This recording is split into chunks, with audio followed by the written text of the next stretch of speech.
Hello everyone welcome to our channel. आपण मानक समस्त को कृष्णा एकेडमी क्लासेस को बहुत बहुत स्वागत।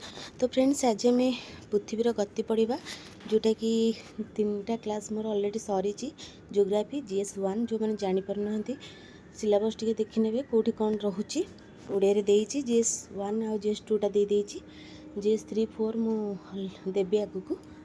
तो आज आम देखा पृथ्वीर गति जोटा कि आमर जियोग्राफीर थर्ड विषय जोटा वर्ल्ड जियोग्राफी चलती आमर वर्ल्ड जियोग्राफी पर मु इंडियन जियोग्राफी पढ़ाइबी तापर ओडिशा जियोग्राफी आसीबो।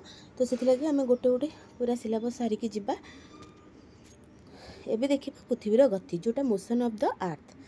पृथ्वीर गतिशील को दुई भाग में विभक्त करा जायछि जोटा रोटेशन कहबा बा आवर्तन कहबा जोटा सेकेंड होछि इवोल्यूशन जोटा को परिक्रमण कहबा। एबे देखिबा रोटेशन कौन रोटेशनटा कौन ना पृथ्वी पश्चिम पूर्व को निज कक्ष चारिपटे आवर्तन करें समस्त जानी सेटा को ही आवर्तन कहबा। एक संपूर्ण आवर्तन करने को पृथ्वी को प्राय 24 घंटा बा 23 घंटा 56 मिनिट 4 सेकेंड समय नहीं थाए। आवर्तन करुवा समय यार मेरु दुईटी स्थिर थाए तेणु मेरु ठारू पृथ्वीर आवर्तन बेग 0 अटे। मेरु ठारू विषुव वृत्त आड़ को आवर्तन बेग क्रमश वृद्धि पाए एवं विषुव वृत्त ठारू एही बेग सर्वाधिक होता है। यही बेग घंटा प्रति प्राय 1670 किलोमीटर। एगुटाक टिके देखीदे यहाँ हूँ भेरी भेरी इंपोर्टेंट केते किलोमीटर ना 1670 किलोमीटर।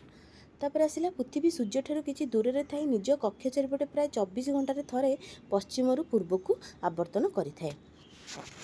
पृथ्वी यही आवर्तन फल जेकोसी समय तार पृष्ठभाग अध्यांश अंश आलोक अध्यांश अंश अंधार रहे। यही आलोकित अध्यांश और अंधार अध्यांश संधिस्थल सृष्टि होता वृत्तकार आलोक बलय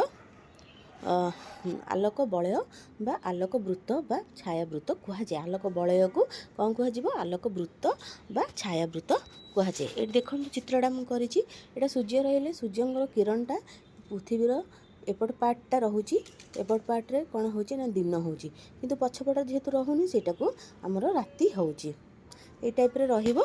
एटा होची दक्षिण मेरु एटा होची उत्तर मेरु। जो पट को सूर्य रहिबे सेटा दिन आ पछपटटा सेटा राति होता है। से आमर टाइम गुड़ाक सब अलग अलग रही था। तो टाइम विषय जो मैंने जानीपर कौटी ये टाइमटा आज ये दुटा अच्छी तो ए आउ कौटी केतेटा बास्तव से अलरेडी क्लास कर देखने। तापर देखा परिक्रमण बा रिवोल्यूशन। पृथ्वी निजर अक्षदंड चारिपार्श्व आवर्तन करने सहित निज वृत्तकार कक्ष पथारी सूर्यर चतुर्पाश दक्षिणत करिथाए। पृथ्वीर परिक्रमण गति कहुए। से ही उपवृत्तकार कक्षपथर नाभि केन्द्र होती सूर्य अवस्थान करि थांती। ये चित्रटा देखी दिंतु। ये चित्रटा ही भेरी भेरी इंपोर्टेंट। आपड़ जिते जदि क्वेश्चन पड़ला पृथ्वीर गति मेन्स एग्जाम रे तो ये चित्रटा निहाती करेंगे। यहाँ रहा सूर्य सूर्य किरण जो पट को रहीटा दिन हम। यहाँ देखूँ एपट को सूर्यंकर रहा तो यहाँ दिन रहा एपटा राति है एपटा दिन रहा एपटा राति है। एगुड़ाक सब सामान रोचे कहीं सूर्य किरण एमती पड़ू तो उल्टाटा जो पार्टा रहीटा ही अंधार रहिबो। देखो कौटी कौन रहा हूँ उत्तर मेरु शीत आयनता यहाँ दक्षिण मेरु ग्रीष्म ऋतु यहाँ रहा उत्तर मेरु शरत ऋतु यहाँ दक्षिण मेरु बसंत ऋतु यहाँ रहा कौन ना उत्तर मेरु ग्रीष्म ऋतु यहाँ दक्षिण मेरु शीत ऋतु। यहाँ मुझे आगू पढ़े भलसे पूरा क्लीयर की लिखी तो आप खाली देखी नि चित्रटा। यहाँ दक्षिण मेरु शरत ऋतु यहाँ उत्तर मेरु बसंत ऋतु। यहाँ रोचे के ना 21 मार्च यहाँ 22 डिसेम्बर यहाँ हूँ जून 21 यहाँ र23 सेप्टेम्बर। तो ये आम जानले ता विषय पूरा पढ़ा बड़ दिन छोट दिन इक्वाल डे इक्वाल नाइट सबू देखा। देखो सूर्य को देखो सूर्य को संपूर्ण भाव थे दक्षिणत कर आसवा पृथ्वी को प्राय 365 1/4 दिन बा 1 वर्ष समय लगे। 1 वर्ष समय हिसाब रे କରିବା ବେଳେ ହିସାବ ଅସୁବିଧା ହେଉଥିବା ବେଳେ 1/, ଦିନକୁ ଆମେ ପ୍ରାୟ 6 ଘଣ୍ଟା ଯେଉଁଟାକି ସେଟାକୁ ହିସାବରେ ନ ନେଇକି ଆମେ କ'ଣ କରୁ, ସେ ବଳକା 6 ଘଣ୍ଟାକୁ 4 ବର୍ଷ ରେ ଥରେ 24 ଘଣ୍ଟା ହେଇଯାଉଛି, ମାନେ ଗୋଟେ ଦିନ ହେଇଯାଉଛି। ସେଇ ସମୟକୁ ଆମେ କ'ଣ ଫେବୃଆରୀ ମାସରେ ଗୋଟେ ଦିନ ଯୋଗ କରୁଛେ, ଫଳରେ 29 ଦିନ ହେଇଯାଉଛି ଫେବୃଆରୀ।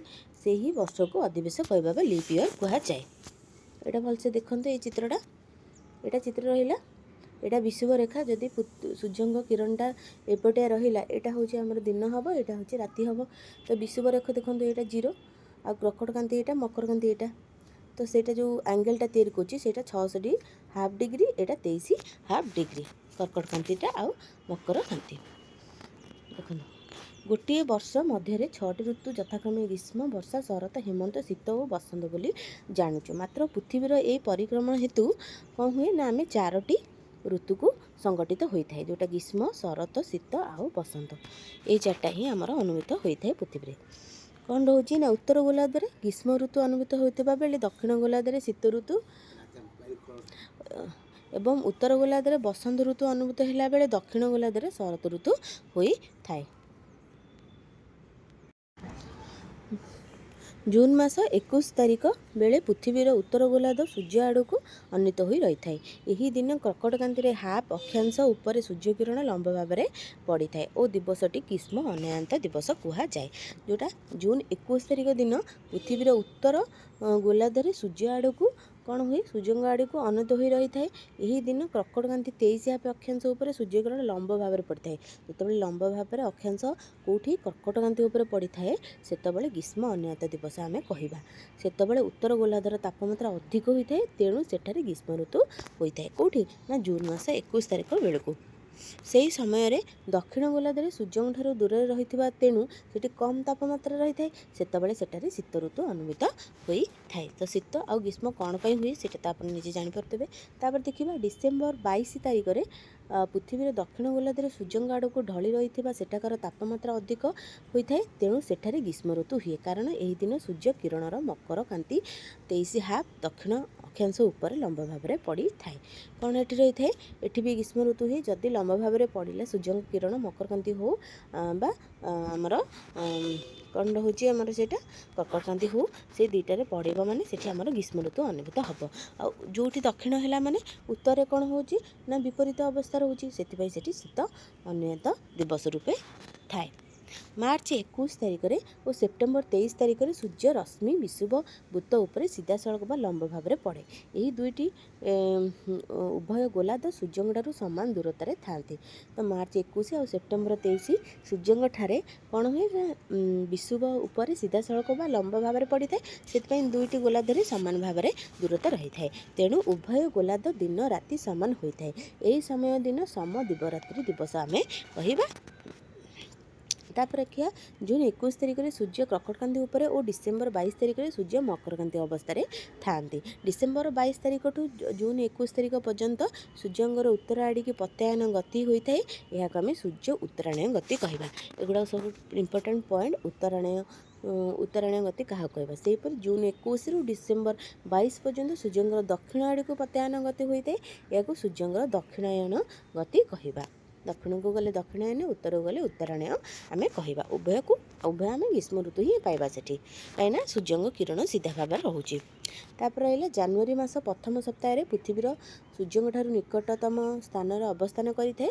ଏହାକୁ ଅନୁସ୍ୱର ଅବସ୍ଥାନ କହିବା। ସେମିତି ଜୁଲାଇ ମାସର ପ୍ରଥମ ସପ୍ତାହରେ ସୂର୍ଯ୍ୟ ଓ ପୃଥିବୀ ମଧ୍ୟର ଦୂରତା ସର୍ବାଧିକ ହୋଇଥିବାରୁ ଏହାକୁ ଅପସ୍ୱର ଅବସ୍ଥା କୁହାଯାଏ। ଅନୁସ୍ୱର ଆଉ ଅପସ୍ୱର ବୁଝିପାରିଲେ।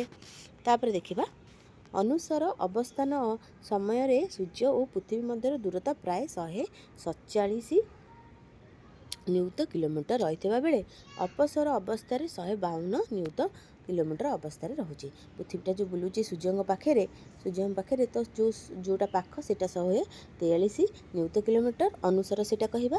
ଆଉ ଯେଉଁଟା ଦୂରରେ ରହୁଛି ସେଇଟା ଅପସ୍ୱର କହିବା, ଯେଉଁଟା 152 ନିୟୁତ କିଲୋମିଟର। ତ ଭିଡ଼ିଓଟି ଏଇଠି ଏଣ୍ଡ କରିବା ଆମେ। ଏ ନୋଟ୍ ଗୁଡ଼ାକ ଆପଣଙ୍କୁ ଟେଲିଗ୍ରାମ ଚ୍ୟାନେଲରେ ମିଳିଯିବ। ଯେଉଁମାନେ ଟେଲିଗ୍ରାମ ଚ୍ୟାନେଲରେ ଜଏନ୍ ହେଇନାହାନ୍ତି ହେଇଯାଆନ୍ତୁ। ଯଦି ଯେଉଁମାନେ ନୋଟ୍ ତିଆରି କରୁଛନ୍ତି ଡାଇରେକ୍ଟ ଭିଡ଼ିଓ ଦେଖନ୍ତୁ, ତିଆରି କରନ୍ତୁ। ଆଉ ରହିଲା ଟେଲିଗ୍ରାମ ଚ୍ୟାନେଲ ନାଁ ସେମ୍, कृष्णा एकेडमी क्लासेस तो ना लिंक देदेवी तले आप डायरेक्ट जॉइन हो पारे। जदि मोर टेलीग्राम चैनल रे 100+ हो गले ताले मु आपण माननकु सबुदिन गोटे गोटे मेन्स रो क्वेश्चन देवी ओडिया रे आपण लिखिकी सेइथिरे सेंड करेंगे। तापर सब पिला सेमती सेंड कले देखिबा कहार केमती रहुची आंसर राइटिंग। तो वीडियोटी जदि भल लगी निहाती लाइक करूँ, सब्सक्राइब करूँ, आ रहा कमेंट दिंतु। आ कौन वीडियो जदि आपण मानक दरकार निहाती भाव में नहीं आसबि। वीडियोटी एंड करुँची जो मैंने देखी से बहुत बहुत धन्यवाद। Thank you.